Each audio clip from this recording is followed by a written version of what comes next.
the gentleman being arrested for filming what was going on the street level, I think, is very telling, because the government don't want you seeing what's happening on the street, and I think it's because they might well be coordinating it. And I'm going to talk to you about that, and I think draw some dots together, draw some information together which supports that analysis. So last week, we were certainly presented with the story of an organic and spontaneous anti-fascist uprising in response to riots across the north of England, in response to the far-right thugs and fascists that are our fellow citizens, according to the people in power. I was sent this message by someone from the Jamaican community, which was doing the rounds on Wednesday, and we can see here a supposed call out from a far-right group telling people to come together at 39 locations from Aldershot to Wigan, all around the UK, in order to push back against immigration, saying they won't stop coming until you tell them, mask up, get out on the street. All right, this was sent to me, and it'd be doing the rounds across the whole of London, so far as I can tell. Actually, a lot of people talking about this. It was very well distributed. And then in response to that, we saw a whole bunch of street level activity. Most notably for me, this event up in Walthamstow, which is just around the corner from where I live. Here we have Paul Mason, former political editor at Channel 4 News, a former BBC man as well, talking about an event in Walthamstow Central, 10,000 people, peaceful, calm, determined, the actual working class of East London. Hashtag hope not hate. Now, let's just remind ourselves who Paul Mason is for a start. I'm going to come back to him a couple of times in this presentation. The first thing you need to know about him is that he is actually a confirmed MI6 asset. Yeah, so this is someone who works with military intelligence. I also like to reference the fact that there are actually very few working class people in Walthamstow these days. The average house price is about £800,000. And in this video, all I can see is a bunch of fashionistas. Yeah, this look like the sort of average Shoreditch people who work in design agencies or that kind of thing, right? So the idea that this is some kind of spontaneous working class uprising, I think, is just a bit far-fetched. I did go up to go and take a look. I didn't want to, but I thought I'd best, given it was happening. This is a photo that I took. Big crowd. Let me zoom in a little bit. There certainly were thousands of people. 10,000? Yeah, maybe, actually. There were a lot of people out on the street. But it was a very strange atmosphere. When my coming away from it, I made a little film I shared on my Telegram, and the word that I used was dead. It felt like a dead atmosphere. There was no one to be in opposition to, right? So all these people have come out in order to stare down the fascists, but there were no fascists at all on the street. There were a few people in the crowd speaking in hushed tones about the fact that maybe someone from the EDL had been spotted in this part of London or that part of London, but there were no fascists, there were no EDL supporters, which is actually, unsurprising given the fact that the EDL doesn't exist anymore. It was disbanded in 2014, right? So this is a bit of a bogeyman here. It feels like this is a story that's been concocted for a specific reason. And actually, it turns out the whole thing probably was a hoax, right? So this is Nick Lowles from Hope Not Hate. I mentioned Hope Not Hate earlier because Paul Mason used the hashtag, so there may be some link here. And we spoke about this fella last week because he shared a false story about acid being thrown on Muslim women in the north of England, which was a deliberate provocation as far as I can tell. And he says that it was a hoax. But just look at the front pages of today's papers. An anti-racist message is being transmitted to millions of homes this morning. That's a big propaganda win. And anti-racism, by the way, that is just Marxism when you dig into it. So we had wall-to-wall support for the anti-fascists across even the right-wing press. My goodness, the Daily Mail got in on the act, right? People presenting this like it's some kind of huge moral victory for the nation. But actually, what did we see on the streets? A lot of this kind of thing, actually. There are a lot of armed gangs of immigrants roaming around in places like Sheffield and Stoke. And then what popped up the next day? This video, which came from the Walthamstow protest. They hurt. We've got children and women using those trains to doing some relatives. They are disgusting, nasty fascists, and we need to cut their throats and get rid of them all. I just want to say thank you all. I'm going to leave it now.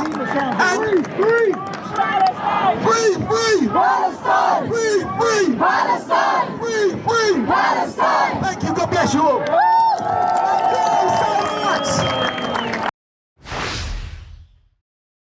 So that was a fellow called Ricky Jones calling for political dissidents that he calls Nazis to have their throats cut. Right, that is a criminal offence. So he's a Labour councillor in Dartford, or I should say, he was a Labour councillor in Dartford because he's been suspended, as we'll find out in a minute. Back in 2021, I've done a little bit of digging into this guy. He got the sniffles in 2021. He got COVID, and he participated in what is basically a propaganda exercise. I recommend going to watch this short video. It's only a couple of minutes, and we'll put a link to it in the comments. As I said, he was suspended by Dartford Labour.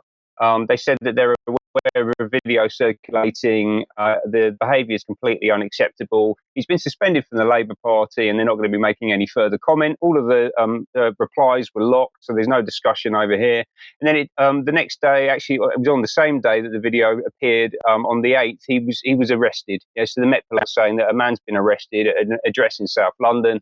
He was held on suspicion of encouraging murder and for an offence under the Public Order Act at a peace rally, of all things. Isn't that remarkable? So anyway, we'll come back to Ricky Jones. We'll let you know how that develops. But I think it tells you quite a bit about the tone of things and where that's coming from, actually. Let's go back to this image.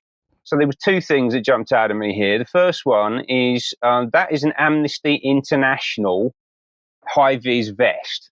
Yeah, now I don't know who that woman is. I don't know if she works at Amnesty International, but she's certainly been associated with the message that he delivered. And Amnesty International was set up to protect political dissidents. But Ricky there has just said that he wants to kill political dissidents. The optics here are absolutely appalling.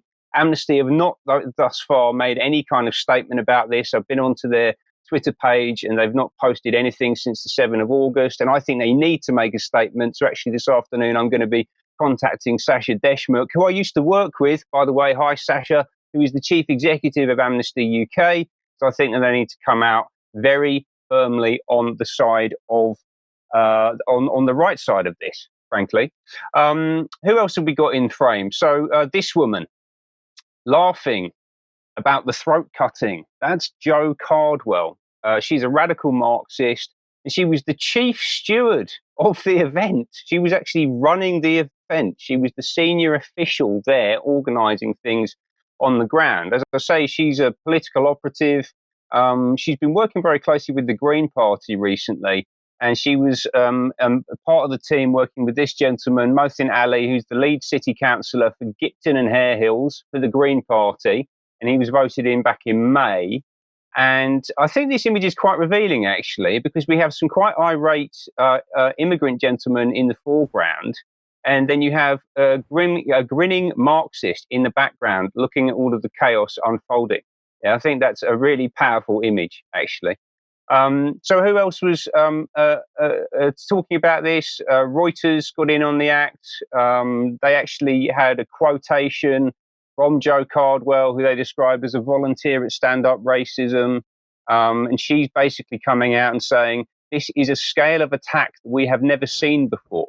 Right? They're really using this as an opportunity to terrorize the population and to turn people against each other. And it is absolutely unacceptable. And it's all coming from, at least in part, I think, this organization, Stand Up to Racism.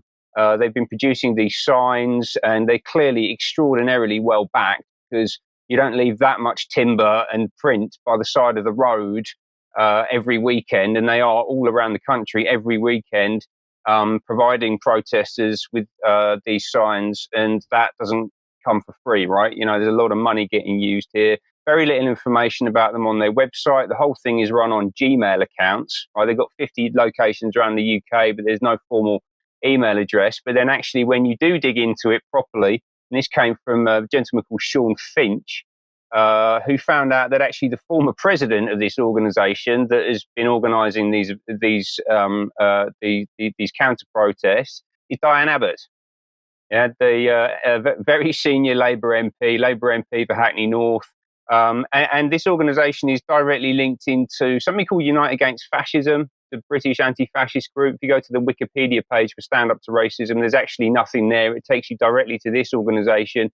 Heavy union links. It's co-chaired by a couple of people, including Talha Ahmad of the Muslim Council of Britain, who should probably step in, actually, because I found this article that he wrote in 2015, which says there is nothing liberal about calling for execution without regard to due process, which is what Ricky Jones has just done at your event, sir.